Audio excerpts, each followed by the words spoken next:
오늘의 사연 시작합니다.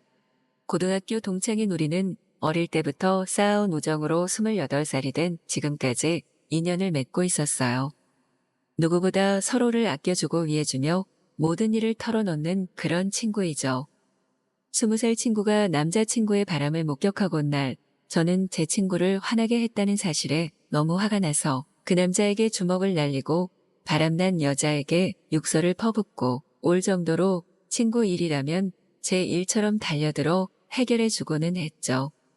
대학교를 다른 지역으로 가는 바람에 잠시 떨어지며 잠시 소원해지긴 했지만 서울에서 가까운 거리에 직장에 취직하면서 점심시간에 만나 밥도 먹고 술도 마시며 다시 가까워지고 있었죠. 우리의 이야깃거리는 대부분 연애 이야기였는데요. 저도 친구도 집안이 넉넉하지 않아 아르바이트를 하며 취직 준비를 하는 바람에 안타깝게도 2년 동안 남자친구가 없이 지냈어요. 그러다 보니 서로 외롭다며 한탄하기 일쑤였고 괜찮은 남자가 있다면 서로 소개해주기로 하였답니다. 차가운 공기가 점점 따뜻해지는 봄이 다가오던 어느 날 저에게 인연이 찾아왔습니다. 직장 동료 중 가깝게 지내던 사람이 저에게 관심을 가지고 있단 걸 알았고 차츰 알아가던 중 사귀게 되었던 것이죠. 처음 사귀던 날부터 저를 리드하며 편안하게 해주었고 집으로 데려다주는 차에서 키스를 해버릴 정도로 적극적인 남자였어요. 키스를 너무 잘해서 의심이 갈 정도였다니까요. 연애 초반부터 스킨십에 불이 붙어 거의 매일 관계를 가지며 서로에게 익숙해지는 시간이 되었죠. 관계만 이야기하니 남자친구를 짐승처럼 말한 것 같지만 그 외에도 남자친구는 정말 좋은 사람이었어요. 데이트할 때는 항상 저를 집 앞까지 데리러 오고 데이트가 끝나면 집 앞까지 데려다 주었죠. 만날 때마다 장미꽃 한 송이씩을 사왔고 상냥하고 잘 챙겨주는 게 그렇게 다정할 수 없었죠. 저는 점점 더 그 남자에게 빠졌고 그렇게 우리 관계는 빠르게 발전해 나갔어요. 만난 지 겨우 6개월 만에 결혼 이야기가 오갈 만큼요. 그런데 6개월 동안 남자친구와 너무 즐겁게 연애하다 보니 제일 친한 제 친구와 멀어지는 게 느껴졌고 그게 마음에 걸렸지만 이 남자는 제 인생에 정말 오랜만에 찾아와 준 좋은 남자에게 1분 1초가 아까워 계속 붙어 있게 되었죠. 행복한 나날을 보내던 중 저는 제 완벽한 남자친구를 제일 친한 친구에게 소개해주고 싶었기에 자리를 만들었습니다. 좋은 레스토랑에서 친구 앞인데도 저에게 다정하게 사랑 표현을 하는 너무 좋은 남자였어요. 남자친구는 친구와 좋은 시간을 보내라며 계산을 해주고 자리를 피해주는 센스도 발휘해 주었죠. 친구는 남자친구가 가고 너무 좋은 사람이라며 입이 닳도록 칭찬을 해주었고 얻어먹은 게 너무 고마우니 감사 문자를 보내겠다며 남자친구의 휴대폰 번호를 알려달라고 하였습니다. 저는 아무런 의심도 없이 친구에게 남자친구 휴대폰 번호를 알려줬고 친구는 남자친구에게 감사하다고 친구를 잘 부탁한다고 문자를 보냈어요. 그 뒤로도 종종 셋이 만났고 남자친구와 제 친구는 이상하리만큼 공통점이 많고 이야기가 잘 통했어요. 조금 질투가 나긴 했지만 그래도 제 친구와 남자친구가 잘 지내는 모습이 나쁘게만 보이진 않았어요. 그러다가 남자친구가 일이 바빠져 둘이 데이트하는 날이 너무 줄어드는 것 같아 친구와 셋이 만나는 날을 점점 줄였습니다. 친구가 서운하다며 셋이 만나자고 계속 재촉했지만 남자친구가 주말에도 일하는 날이 잦아져 둘만의 데이트를 원했던 저는 몇 번이나 거절했어요. 남자친구가 은근히 아쉬워하는 것 같다 이상하게 생각한 적도 있었는데 그동안 자주 보다 보니 정들어서 그런가 보다 하고 대수롭지 않게 넘겼죠. 얼마 뒤 남자친구가 제 친구에게 남자를 소개해주고 싶다고 했죠. 회사 후배인데 집안, 외모, 능력 어느 것 하나 빠지는 게 없다면서요. 친구도 외로움에 몸서리치던 중 괜찮은 남자를 소개해주겠다고 하니 바로 오케이 하며 즐거워했어요.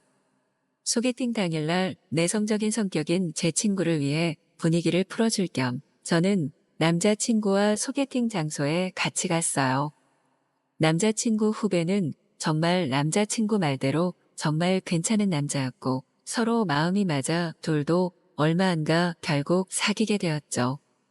남자에게 상처받고 남자를 멀리했던 제 친구가 행복한 모습을 보니 다행이라 생각했고 남자친구와 너무 가까워져 조금 있었던 걱정도 해소되어 좋았어요.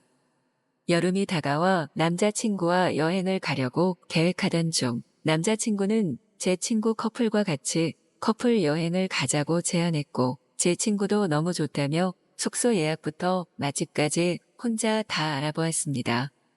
그런데 신기하게도 제 남자친구가 좋다고 했던 숙소와 가보고 싶다고 한 맛집을 귀신같이 알고 예약해 놓은 게 아니겠어요?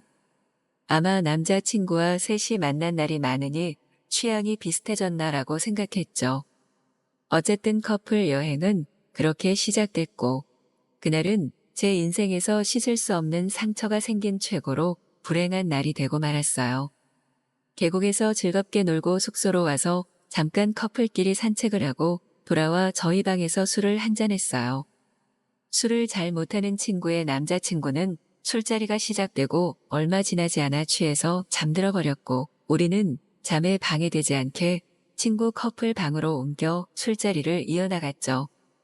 셋이 알고 지낸 세월이 꽤 되다 보니 즐거운 분위기가 이어졌고 술병이 하나둘씩 쌓여갈수록 저는 취해서 정신이 없어지는 중이었어요.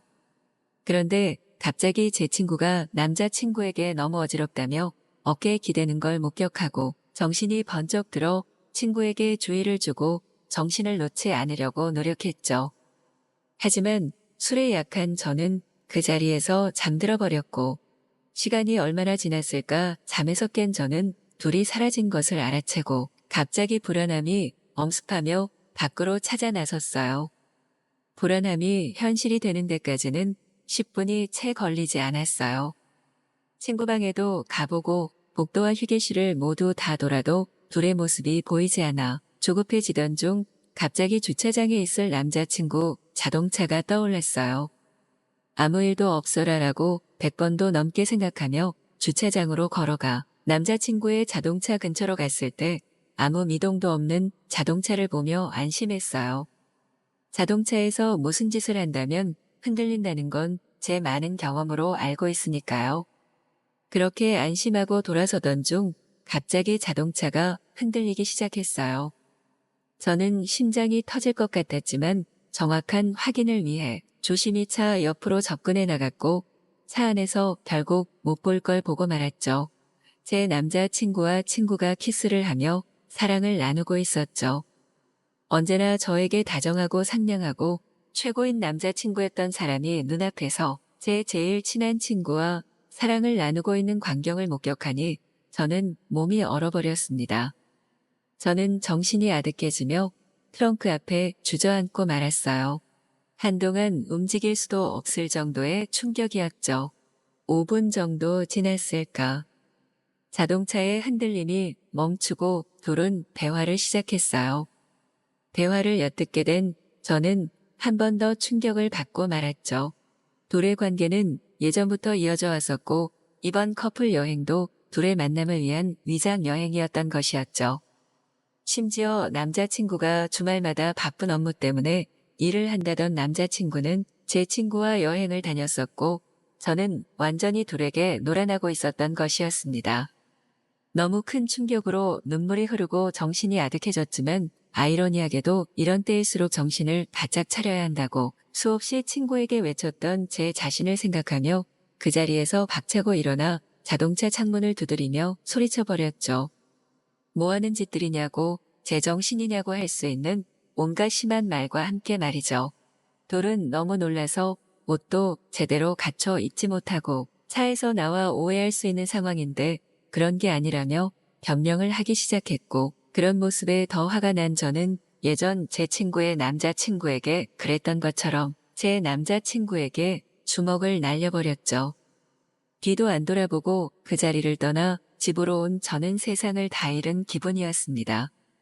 소설이나 영화에서만 보던 일을 제가 직접 겪으니 슬픔을 주체할 수가 없었고 밤새 울며 세상을 한탄했습니다. 그 일이 있고 얼마 지나지 않아 남자친구는 연락을 해왔지만 저는 모든 연락을 차단한 채 생활했어요. 그런데 친구는 저에게 그 뒤로 한 번도 연락하지 않았습니다. 그 일이 있고 몇 년이 지났지만 저는 아직 마음의 문을 닫고 살아갑니다. 어느 누구에게도 말할 수 없는 제 인생의 상처를 이곳에서나마 이야기하며 지워갑니다.